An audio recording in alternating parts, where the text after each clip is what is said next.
Thank you so much, everyone, for joining Penn STEM and the Word and Ethics program at our annual Coleman Social Impact Lecture Series. My name is Sherry Huang, and I am the Events and Trips Co-Coordinator for Penn STEM. So to begin, I'd like to say that this event would not have been possible without the support of the Coleman family, who are joining us in the back of the room. A graduate of both the Wharton School and the Law School of the University of Pennsylvania, Mr. Coleman is an attorney who practiced for over 40 years, including 25 years as VP and General Counsel for Playtex Products, Inc. Started in 2001, the Joel and Lois Coleman Social Impact Lecture Series is meant to inform and inspire in the realm of social impact and social entrepreneurship. So let's give a warm thank you to the Coleman family.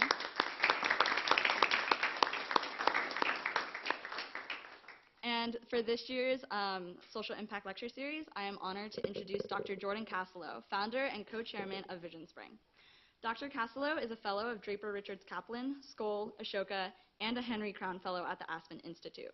He was named one of the Schwab Foundation's 2012 Social Entrepreneurs, was the inaugural winner of the John P. McNulty Prize, and was recently named to Forbes Impact 30.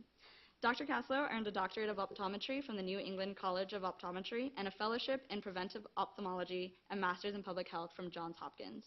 Today, Dr. Kassalow will be talking about his experiences as a social entrepreneur in starting VisionSpring. So without further ado, let's please give a warm welcome to Dr. Kassalow. You got the mic. I have the mic. Thank you, Sherry.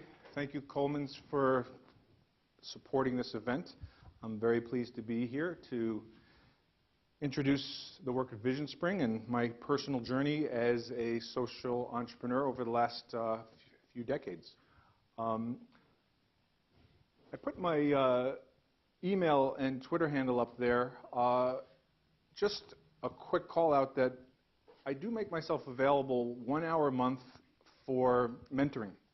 And if you contact me at that email, if you're trying to start a social enterprise or a for-profit enterprise, and I can be of service, you can reach me here, and we'll find time to talk, and you can pick my brain at will. So, how did VisionSpring start? Kind of in an unlikely place. It started in the northern Brooks Range of Alaska. At that time, I was 23 years old, and I was doing a wilderness backpack trip through the Brooks Range for 3 weeks. And about halfway through the trip, a driving rain brought us into the tent because we just couldn't go forward because it was such a terrible storm. And after 2 days of lying in the tent and the storm not letting up, I couldn't bear it anymore. So I told my friends that I was going to go and climb one of those hills back there so I could just get out. Now, this was grizzly bear territory, so I said to them, if I'm not back in 5 or 6 hours, please come look for me. Anyway, I got to the top of that hill, and the rain was pelting my face, horizontal rain, and the wilderness of Alaska unfolded in front of me. And everything about that moment was telling me that I was insignificant. And I don't know if others have had that sort of dust in the wind moment when you're confronted with something, a message that tells you you're insignificant and what's it all about. And I remember hating that message and screaming, literally screaming back at the wind and saying to the world that I did matter. But also at the same time as I was screaming with a lot of conviction, if truth be told, deep in my marrow, I didn't really know how. So fast forward, 6 months later, I enrolled in optometry school, and I found out about an organization that brought eye care services to underserved populations in rural Latin America. And it was something that really spoke to me. So I did a lot of hard work and was able to be invited on that trip. And we made our way down to rural Mexico. And when we got there, we were greeted by a line of literally 2,000 people around the clinic where we were going to be setting up our temporary operations. I got to my station and was ready for a busy week of examining eyes. And the first patient, this is representative, it's not this child, but he was a 7-year-old boy, and he was from the School for the Blind. And this kid thought he was blind. His parents thought he was blind. His community thought he was blind, which was hard enough for that family. But in those societies also, blindness is considered a curse. And so they were very much ostracized by the community. So here's this poor little boy kind of holding the burden of being not only a blind child, but also kind of being a pariah, and he and his family being pariahs in their community. And we took a look at him, and one of my professors came over because it was a clinical issue that was a little bit beyond my pay grade as a first-year student. She looked at him and realized that he wasn't blind. She said, "Jordan, this boy's not blind. He just needs really strong eyeglasses." And the prescription was a -20. So I don't know if people know their prescriptions, but that's off-the-chart blurriness. That means you can't see beyond an inch or two from your nose. And I was a lucky person who got to put those first pair of glasses on that boy's face. And you can imagine the moment, this blank stare of a blind child, the lenses aligning with his eyes, and as it happened, that blank stare transformed into the most beautiful smile of joy that you could ever imagine. And I remember at that moment looking up and saying, "See, I do matter." It was confirmation that I did have a purpose. And it was, I often like to say, I gave him my vision, and he gave me mine. I'm sorry, I gave him his vision, and he gave me mine. It was a beautiful exchange of value at that moment.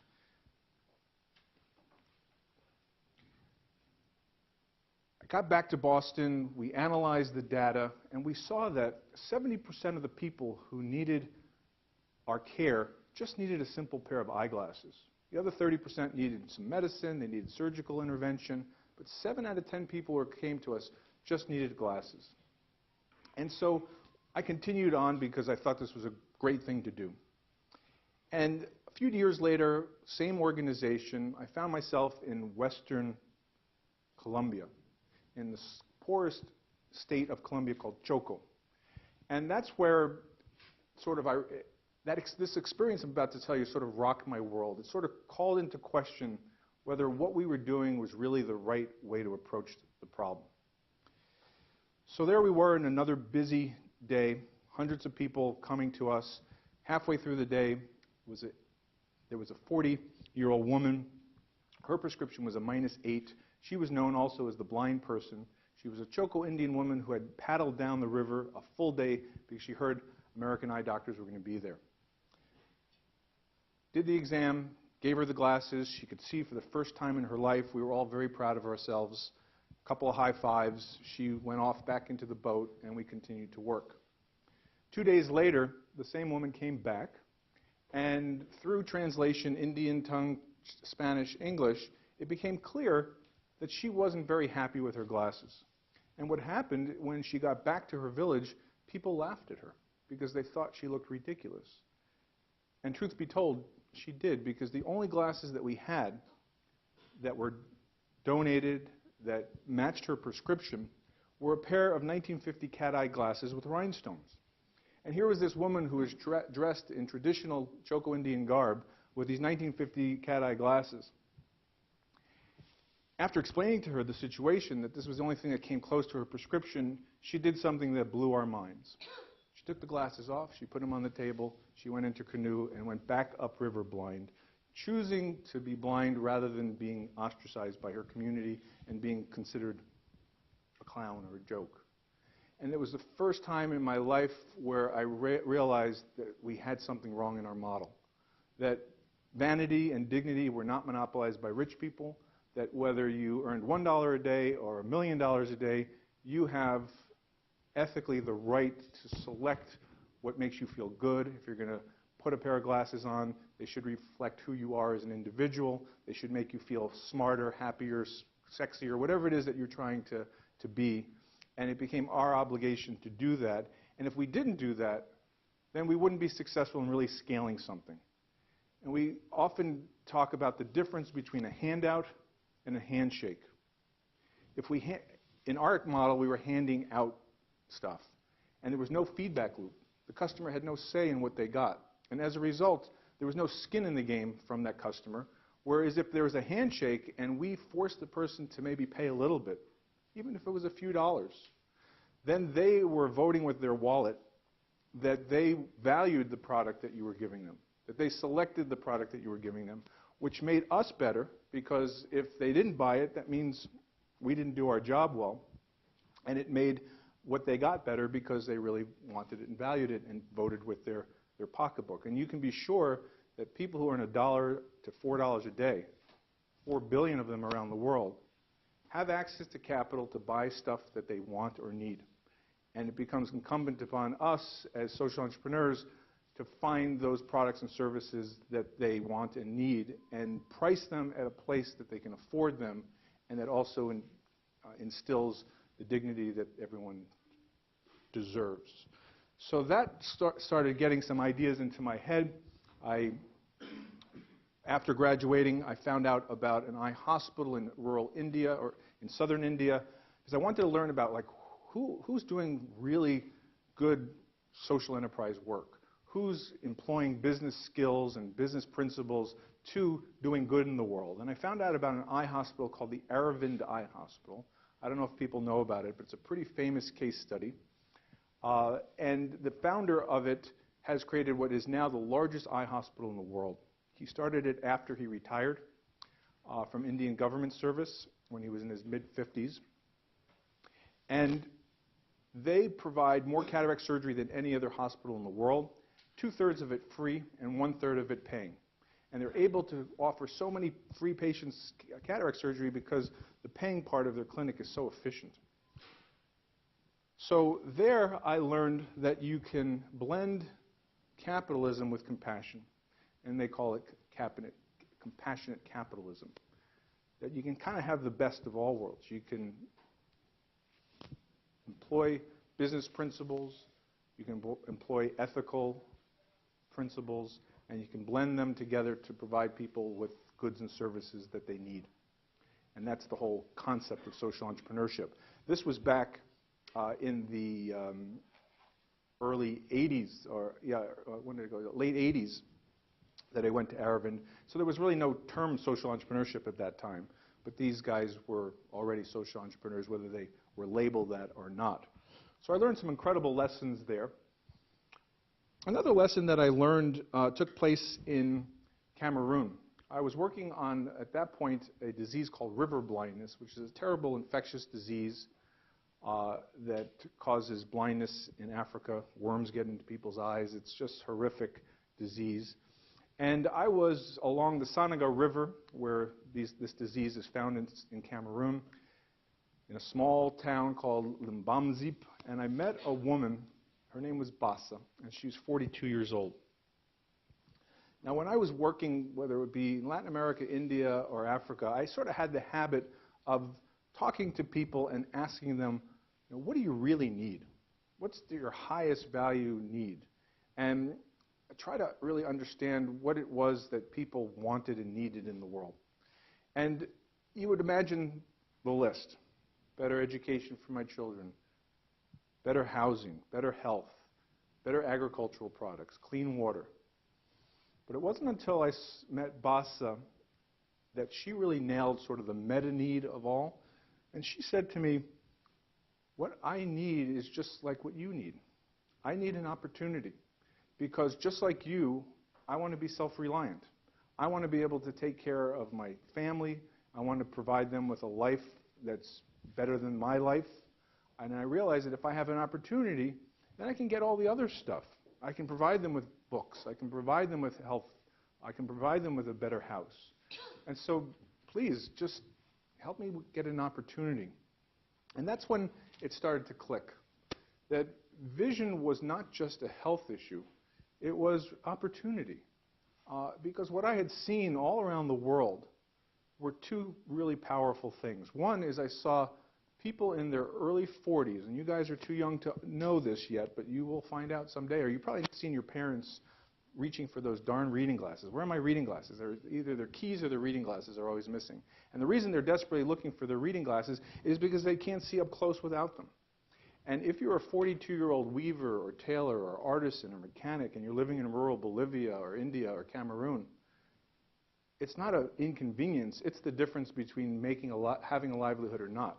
And so huge numbers of people are falling out of the workforce, not because of some terrible disease or condition, but just because they can't see up close. And all they need are the same kind of glasses that your parents can go to the corner drugstore and buy for $10. and I can source in China for 50 cents. So it was like, that's a ridiculous state of affairs. There's hundreds of millions of people who are losing productivity and in many cases livelihoods because there's a disconnect between the manufacturers in China who are making these things for 50 cents and the people who need them to sustain their livelihoods for the next 2 decades or 3 decades. So I said, okay, that's got to change. The other thing that we saw were kids, huge numbers of kids falling out of school, not because they were unable to learn, but just because they couldn't see the blackboard.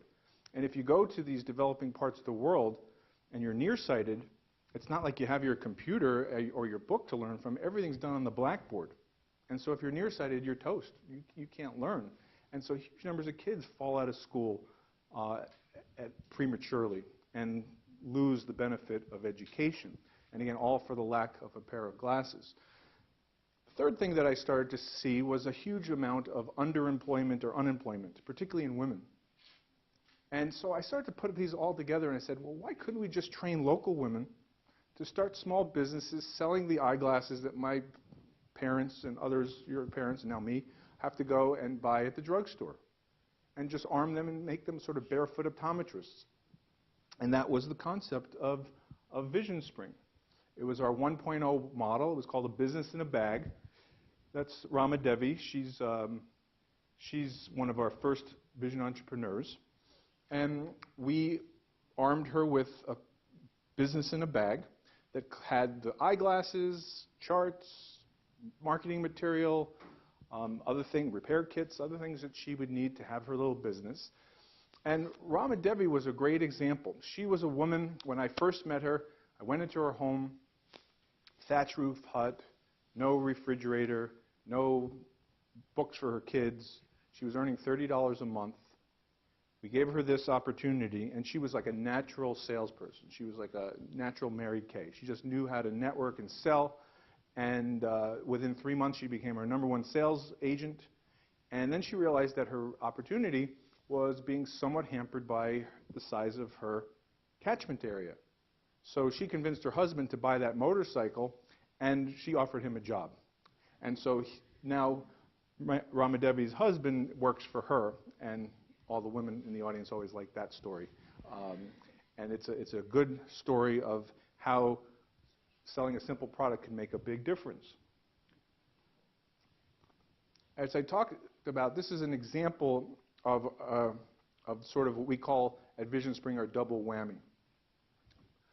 Chandramuli, 47-year-old tailor, used to make 20 saris a month, supported his family well.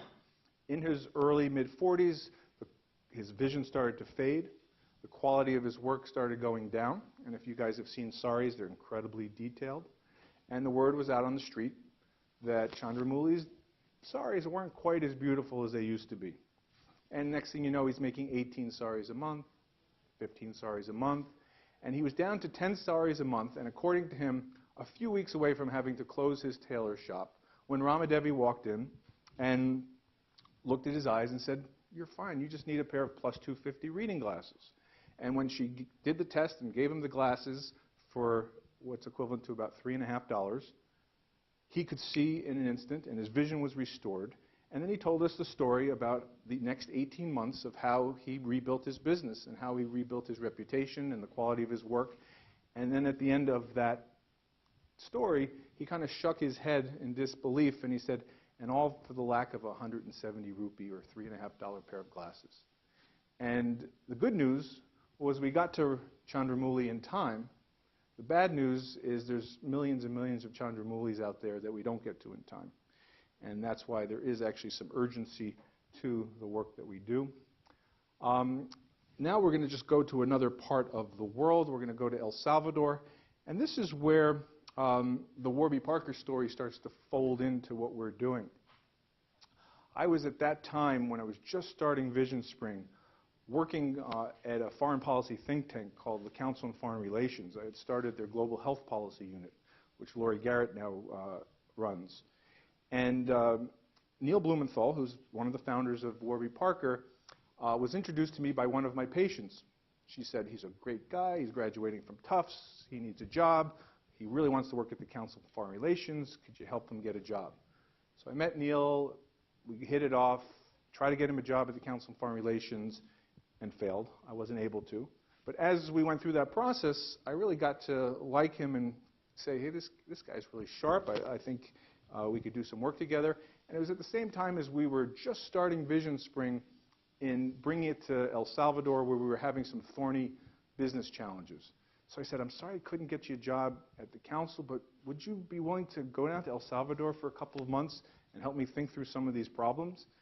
I'll pay your way, I'll give you a living stipend.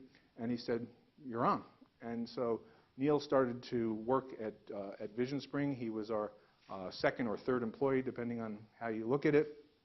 And we were very blessed to have him with us for 5 full years before he came to this wonderful institution and studied business here and launched Warby Parker out of Wharton. And I'll tell you the follow-on story of how we've continued to work together throughout the whole process. But this slide, we're going to just take a quick trip to El Salvador to give you guys a little sense of what we do in the field. It's a 2 or 3 minute video. And it gives you a flavor of what we do.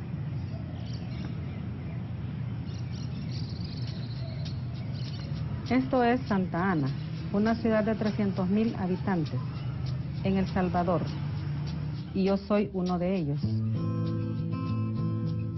Mi nombre es Vicky Aguilar, tengo 55 años, tengo 2 hijos y 2 nietos. Yo soy un asesor visual de VisionSpring. Yo ayudo a asesorar, dar evaluaciones y proveer acceso a lentes accesibles y de calidad en mi comunidad.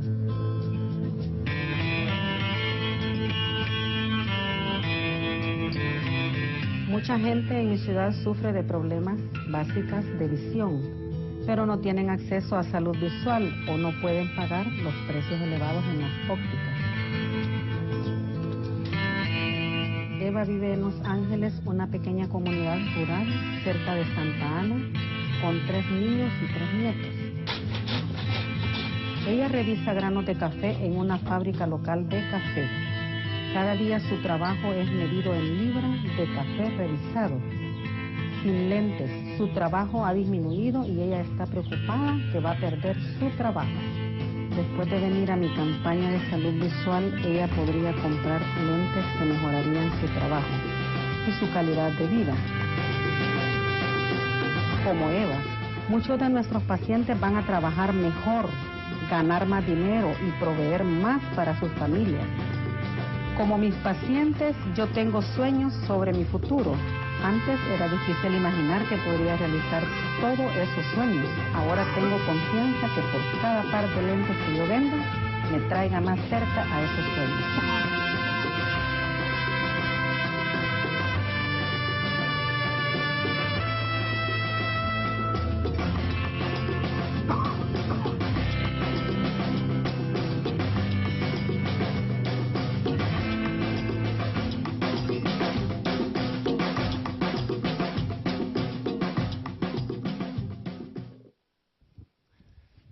Okay, so our 1.0 model, called the Vision Entrepreneur model, was the model that sort of got VisionSpring going.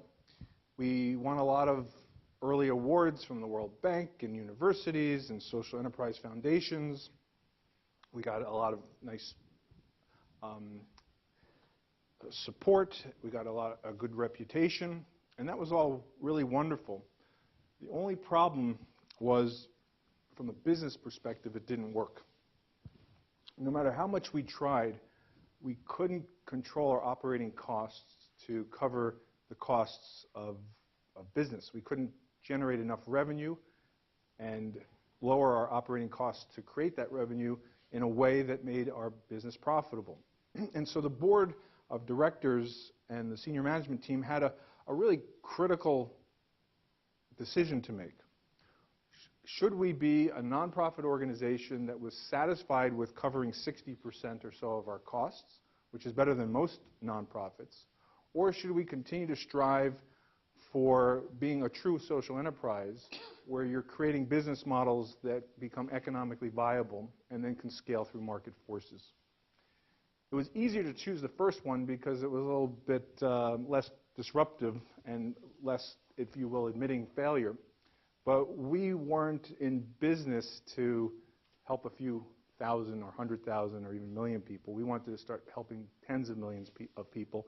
And we believed strongly that the only way to truly scale the intervention that we were trying to scale was to create economically viable businesses that could survive on their own and then could be replicated. So we pushed on. We learned some great lessons. We learned people were willing to pay 10% of their monthly income. We learned that fashion did matter. We learned that market-based approaches are critical. But we also learned and we concluded that we needed to find different models if we wanted to make it a true profitable or sustainable business.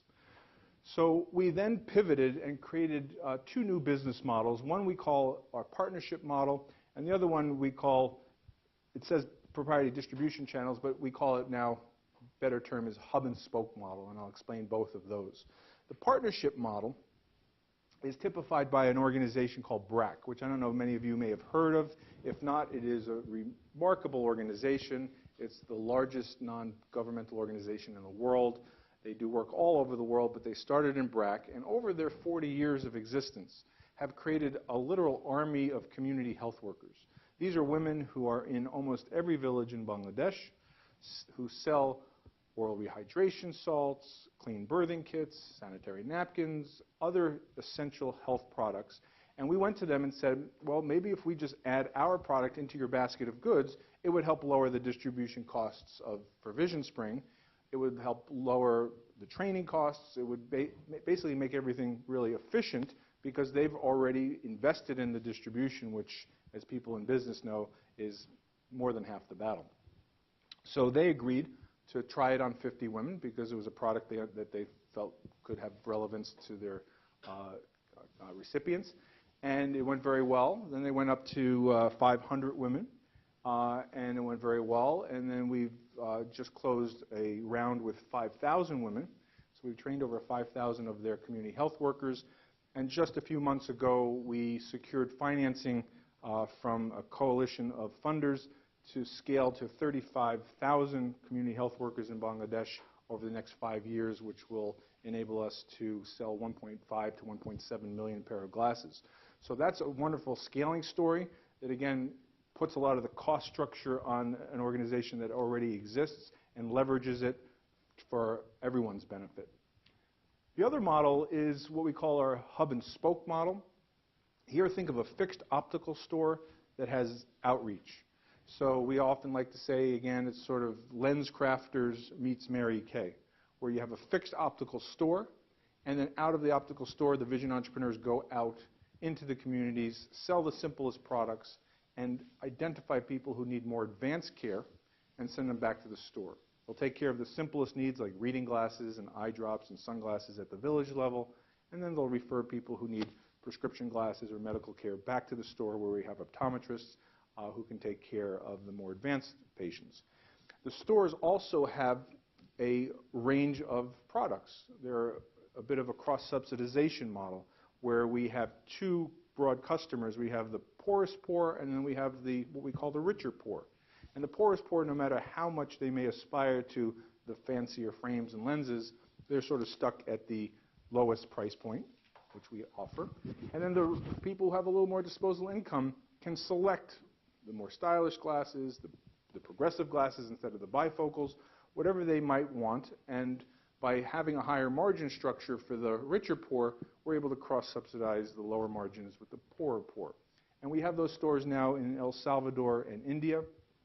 Some of those stores now, on a store level, are breaking even, and we're trying to figure out which ones, why the ones that are doing that, and find the secret sauce and continue to replicate those stores. So we're starting to replicate in India. We have about 15 stores now in India. We have 5 stores in Central America. And again, we've just received a very generous grant from a number of donors, U.S. government, Canadian government, Skoll Foundation, to replicate from El Salvador into Honduras, Nicaragua, and Guatemala, the model, and scale it further.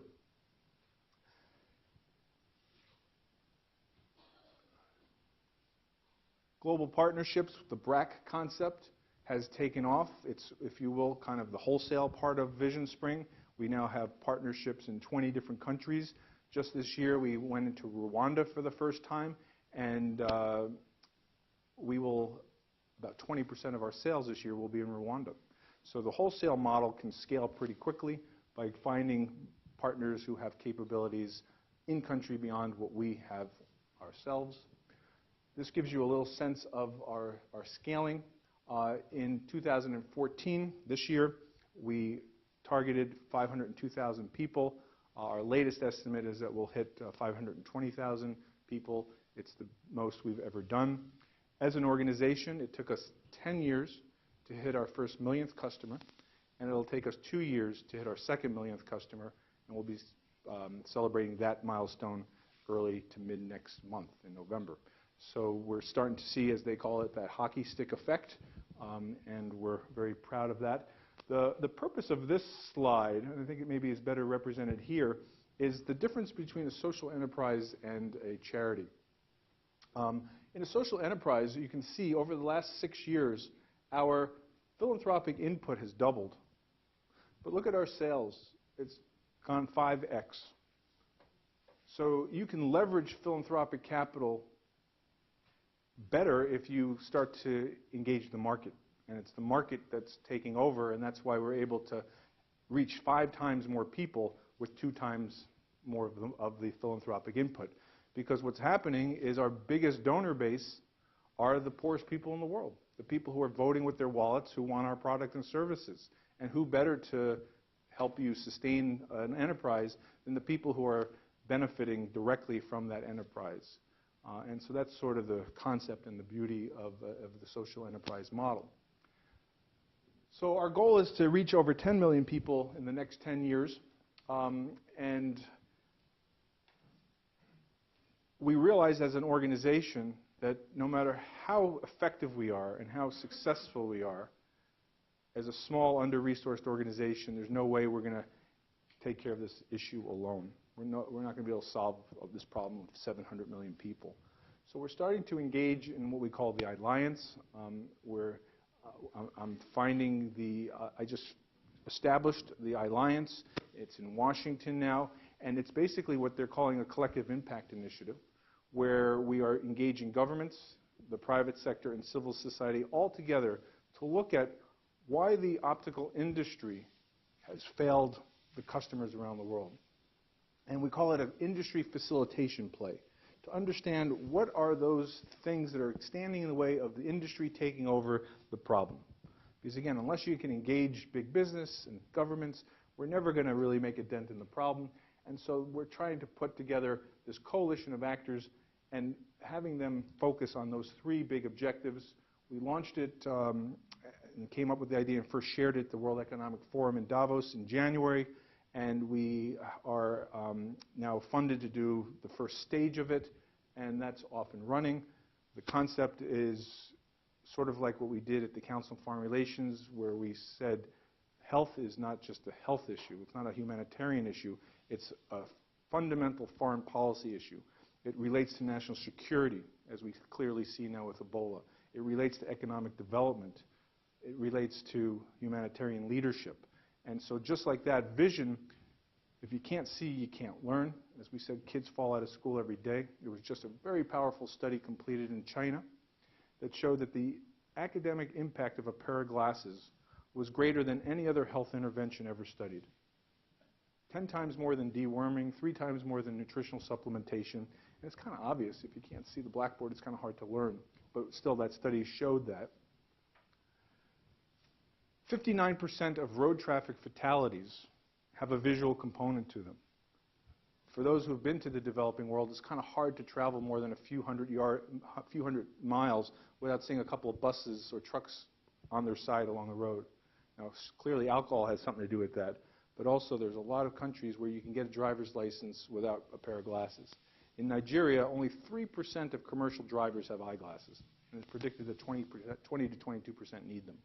So I don't know about you, but I would not feel so great getting in a bus with some driver who's half blind. And then the last is see to work. Again, as I talked about before, if you can't see, it's kind of hard to work. And that becomes really important also with the rise of cell phone and smartphone technology, that people now have access, even the poorest people in the world, to that. And in public health, there's something called the last mile problem, meaning it's hardest to get interventions over that last mile. What we call this issue in VisionSpring is the last foot problem, where if the human eye can't see the screen, then all the information in the world that is finally available to the poorest people in the world is no longer available. And so how do we make sure that people can see their phones to bank, to find pricing for commodities, to communicate with their families and friends, and have the same access to smartphone technology as we can, and that they can see to work as weavers and tailors, as we discussed before. So this is a bit of a broader stage where we're trying to get to.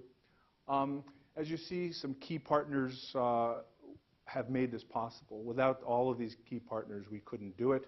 I'll just spend a few more minutes talking about Warby Parker, given that it was founded here, and I know there's a lot of students interested in that, and then we'll get to Q&A for the last 10 or 15 minutes. So after 5 years of working at VisionSpring, Neil came to Wharton, and it was kind of amazing because he ended up talking to a couple of friends, one who had been traveling in East Africa, who lost his glasses, and the glasses cost hundreds and hundreds of dollars, and as a poor student, he was like, I can't really afford that.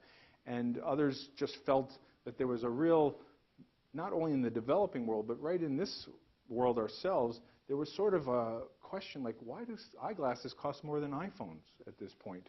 Why can an iPhone is so much more complicated? Why do I have to spend $500 to have fashionable glasses? It must be easier to do it some other way. So they started to look into that issue, and Neil, having sourced for VisionSpring and seeing glasses for 50 cents, knew that they could be sourced a lot less expensively.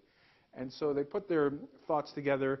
They said, let's start a cool brand that was skipping the middleman so that we wouldn't have to go through these big licensing houses, that wouldn't have to go through the optometric or ophthalmologic community. We can go direct to consumer. We can launch it online. We can provide a real value proposition to the customer and launch a brand that for 95 cents you could get a really stylish, great pair of glasses. And all the while of doing that, also supporting VisionSpring and other nonprofit partners who ensure the poorest people in the world get glasses. So they created a for-profit business that had this one-for-one model. And we are obviously pleased and blessed that VisionSpring is the principal recipient of Warby Parker's one-for-one program. And as you guys know, they've been very successful with their enterprise and their efforts, and have become one of our top funders and supporters through that one-for-one program. We stay in very close touch with them, and we're, if you will, sister organizations working in different markets. They're applying their highest purpose skills of marketing and social media and internet technology and retailing, and we're providing our highest purpose services of knowing how to interface with the poorest people on the planet in the most hard-to-reach parts of the world. And it's a nice partnership, and I'll be glad to answer any further questions on that, but I want to leave some room for questions. So I want to thank you guys for being here and letting me tell the VisionSpring story, and hope to hear from some of you guys. Thank you.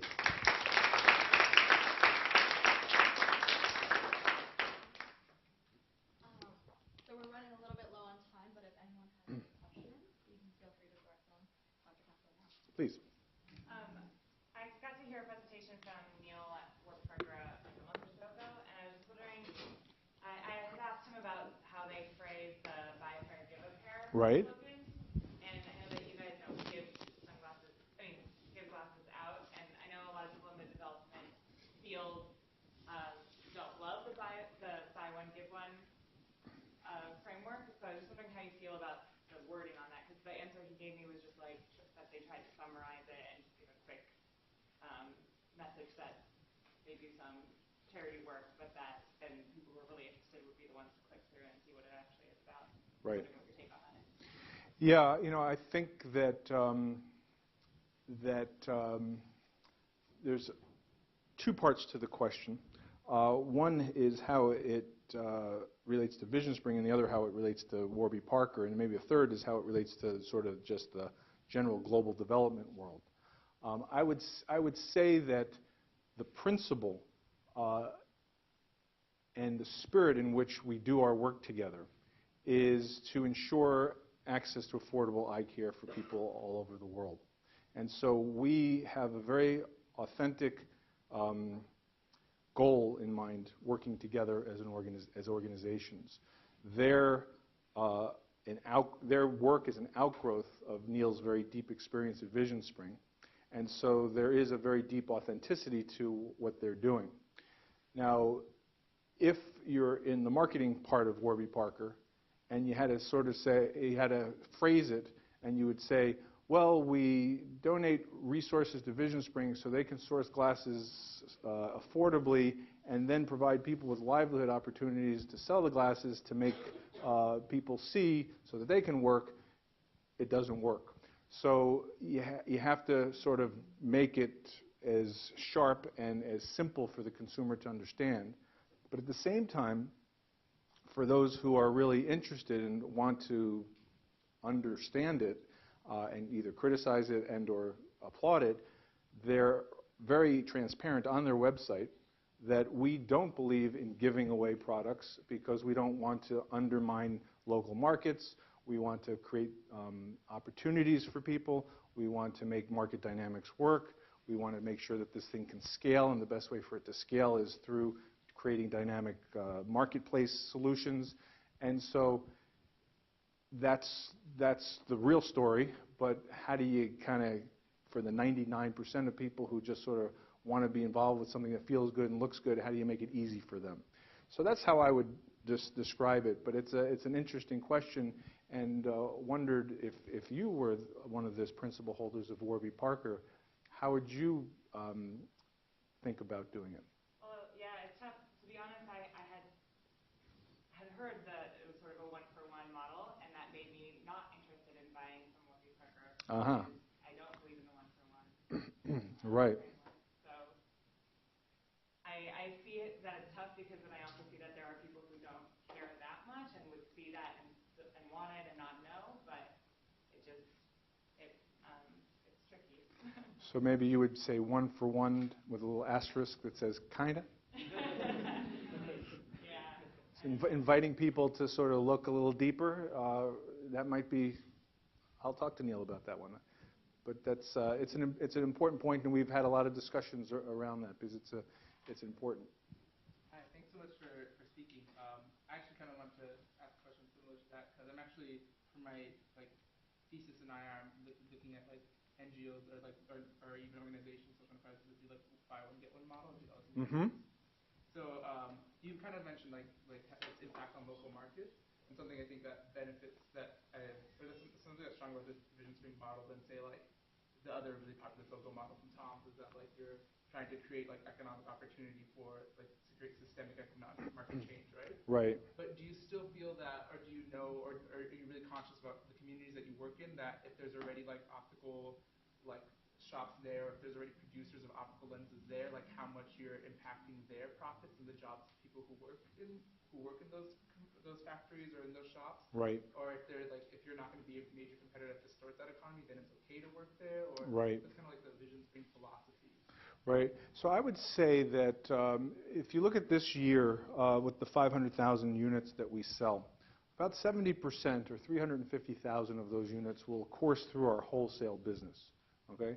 And so those glasses are almost by definition, or really are by definition, going to places where there are no optical stores, because we're working through the BRACs of the world and the Vision for a Nation groups who are in markets where they're, by definition, the markets have failed and there's no opportunity. In our hub and spoke stores, in the retail part of it, where we're trying to drive cross-subsidization, we tend to work in more concentrated population zones, And there we sometimes come across existing retailers. Now, by and large, those retailers are much more highly priced than we are. And maybe that's why they have sustainable businesses and we don't. But they tend to charge people and tend to gravitate to consumers who are more of the business class, professional class, whereas we tend to gravitate to people who are working in factories and farms and things like that. So we have, by and large, a very different population group. There probably is a gray area. The folks who are sort of the top of our food chain might be in the bottom of their food chain, so there may be a gray area where there's some market interruption and crossover, but it's relatively small given the models where we work. It's pretty clear customer segmentation. But if you want to talk more about it, because it's an interesting question, we can talk about it. Last year, over 60% of our customers, it was the first pair of glasses they ever received. On your graph, it said it was like 216 times a pair of glasses sold for the economic impact. I was Yeah. wondering what your metrics were. Okay, so we were challenged by our donors to really understand and measure our impact. And so being a little snotty as a young social entrepreneur, I said to my donors, you have two choices. You can give me $100,000 to study that, or you can ask everyone at your foundation not to wear their glasses for a day, and then do a little questionnaire and ask them were they more or less productive that day. They didn't necessarily appreciate my suggestion, but it's sort of intuitive, but yet, even though something is intuitive, you do have to demonstrate to groups. If you're going to move policy, if you're going to move the way that foundations allocate resources, you have to have a pretty compelling understanding of what your impact is and a pretty measurable understanding. So we did know that our average customer earned $2 a day. We did know that they worked on average 250 days a year. And we did assume that the average pair of glasses that we gave would last 2 years. What we didn't know is what the delta was between someone's productivity before they got glasses and after they got glasses. So we engaged the University of Michigan to do a study in India to look at that issue. And the answer came back was that the folks who got glasses experienced a 35% increase in productivity. And so we factored that in. We also knew that the average, so we knew the income, we knew the number of days a week, and so that we were able to say that a pair of glasses, if your income is $2 a day and you work 250 days a year and your productivity increases by a third, if you will increase by $108 a year. And so that $5 pair of glasses has a 20+ X return on investment, and that's only 1 year. We measured it for 2 years, but the fact of the matter is what we've seen is that once someone gets a pair of glasses, even if that individual pair lasts for maybe 2 years on average, they'll never go back to not wearing glasses. They'll find another pair. So it's probably safe to almost assume that you can multiply it by 10 or 20 rather than 2. But we try to stay conservative and give a conservative estimate of our impact. And so that's the numbers that we use.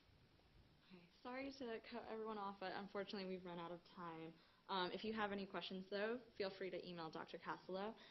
For now, can we give him a warm round of applause?